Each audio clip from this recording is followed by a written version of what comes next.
Bonjour à tous. Aujourd'hui à mon réveil, il y a une petite idée qui m'est venue en tête et j'ai longuement réfléchi là-dessus, donc je voulais partager avec vous. Euh, je viens de remarquer que en réalité, l'école ne nous enseigne pas grand-chose par rapport à notre développement personnel, par rapport à notre vie, par rapport à notre réussite professionnelle, tout et tout. L'école ne nous enseigne rien. Vous voyez, je vous prends un exemple. Dans votre classe respective, quand vous étiez élève ou étudiant, comment étaient traitées les personnes qui n'avaient pas de bonne moyenne? Quand quelqu'un a par exemple 1 de moyenne, vous aurez eu 5 de moyenne, intérieurement, comment vous jugez ces personnes? Personnellement, quand une personne avait 1 de moyenne, ou 0,5, ou bon, en tout cas une moyenne inférieure à 5, voilà, je traitais de mon fort intérieur, je pensais que cette personne est vraiment a raté sa vie, quoi. Cette personne est vraiment nulle et cette personne, c'est pas possible que cette personne réussisse sa vie. Certainement. Et je crois que, en fait, de la manière il y a cette certitude, je crois que cette certitude est vraiment partagée pour tous. Parce qu'à la base, toute personne étant élève, quand tu as de bonnes moyennes en classe, les personnes qui n'ont pas de bonnes moyennes, c'est comme ça que tu les vois, c'est clair. Parce que c'est ce que l'école nous enseigne, c'est ce que les professeurs nous enseignent. Les professeurs nous enseignent, nous montrent une valeur du genre, lorsque tu n'as pas une bonne moyenne, tu n'es pas un bon élève. Et quand tu as une bonne moyenne, tu es un bon élève. Et un bon élève, ça réussit, ça se réussit. Voilà, ça va réussir, forcément. Quand tu es bon, tu réussis. Et quand tu es mauvais, tu ne réussis pas. Ok. Maintenant, en ce qui concerne la réussite, d'accord. Aujourd'hui, je vais prendre un exemple simple. À San Pedro, ici dans ma localité, quand je dénombre le nombre d'immeubles, le nombre d'étages, le nombre de terrains et le nombre de grands espaces, ici à San Pedro, aux personnes que ces endroits appartiennent, aux personnes que, en tout cas, ces propriétés appartiennent, franchement, ils n'ont pas été loin à l'école. Cela s'explique pas quoi. Et ceux qui sont allés à l'école, aujourd'hui on a les bac plus 5, bac plus 10. Nous avons combien d'immeubles? Ok. Donc, pour déduire que, en réalité, l'école nous met très en retard. Je me suis assis longuement, je réfléchi, je dis que tout ce temps j'ai fait durant 15 à 12 ans, 15 à 20 ans d'études. Et je me suis assis durant ces 20 ans, si j'avais appris seulement à lire et j'étais dans mon business, aujourd'hui je crois qu'il y avait au moins 2 immeubles, ça c'est clair. Parce que tout ce temps, j'ai pris un an, je prends un an pour faire une année, pour faire dépenser mes parents.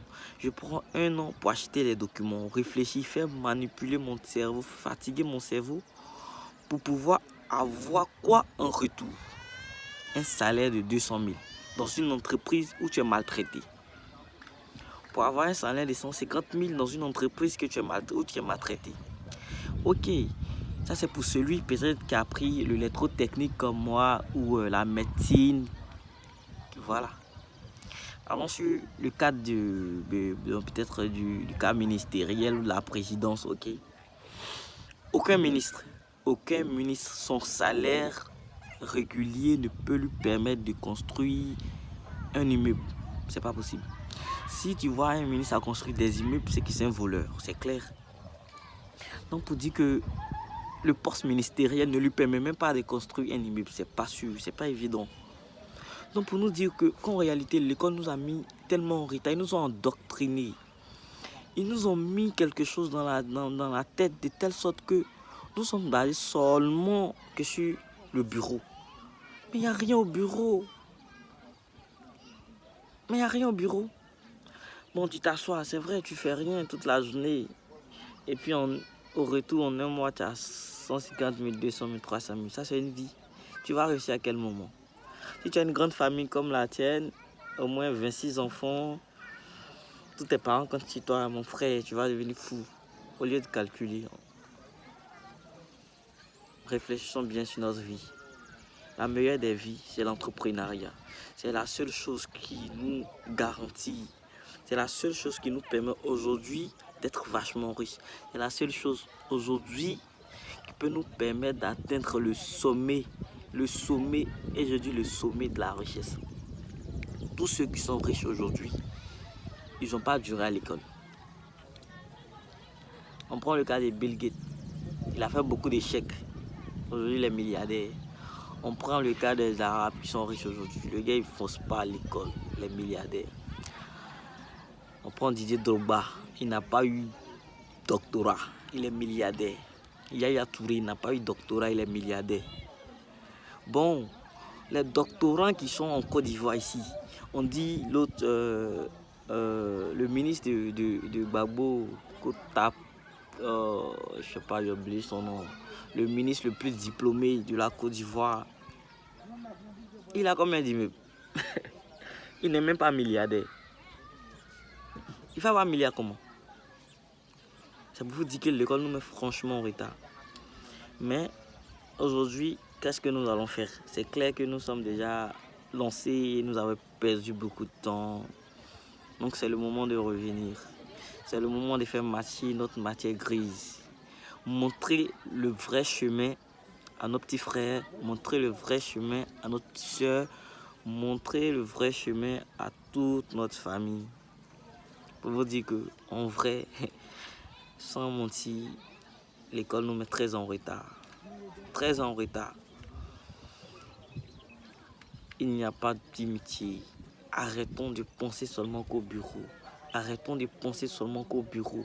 Au bureau, il n'y a rien. Tu vas te maltraiter pour avoir seulement que 150 000 ou 200 000 à la fin du mois. C'est même pas ta valeur. Un homme, au minimum 1 heure, tu dois avoir au moins 100 000 par jour. C'est ce qui est ta valeur.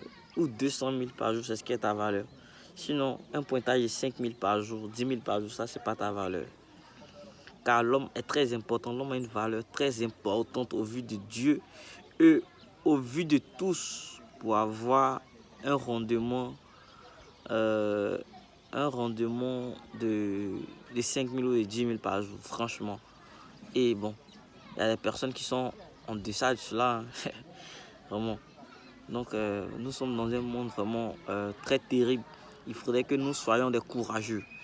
Si Dieu a fait que nous sommes vraiment sortis, nous sommes rentrés dans le fœtus, c'est d'une part nous montrer, Dieu nous montre la valeur ou l'importance, voilà, de notre être, de notre importance en fait.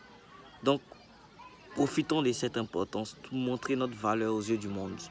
Tous ceux qui ont réussi, ils sont partis de rien. Laissons l'histoire de je veux devenir doctorant, je vais aller des études. Et dit, prenons le raccourci, s'il vous plaît les frères. Les longues études, ça n'apporte rien. Ça n'apporte rien, je vous le dis, ça n'apporte rien. Je ne le dis pas pour pouvoir décourager qui que ce soit. Mais toi-même, assieds-toi et réfléchis. Tous ceux qui ont fait des longues études, comment ils sont devenus dans la vie. Il ne s'agit pas d'emmagasiner tout ce que nous faisons. L'objectif, c'est de l'argent, c'est pas avoir de l'argent. Imagine, tu fais des longues études et demain, tu n'arrives pas à t'occuper de ta famille. Toute ta famille t'insulteront, ils te lapideront comme moins que rien. Parce qu'ils diront ils ont dépensé pour toi, pour ne rien. Ils ont dépensé sur toi pour rien. Et c'est pas l'objectif d'un parent, ça. Quand on dépense, c'est pour pouvoir profiter. Quand on dépense, c'est pour pouvoir profiter demain. Quand tu vois quelqu'un, il va au champ et il cultive quelque chose. L'objectif, c'est la récolte. Et si la récolte n'a pas d'effet, franchement, c'est quasiment nul, quoi. C'est quasiment nul. Donc, réfléchissons bien à cela. Et je crois que cela est important pour nous, pour notre futur et pour notre devenir, Inch'Allah. Donc, je vous remercie bien. Voilà.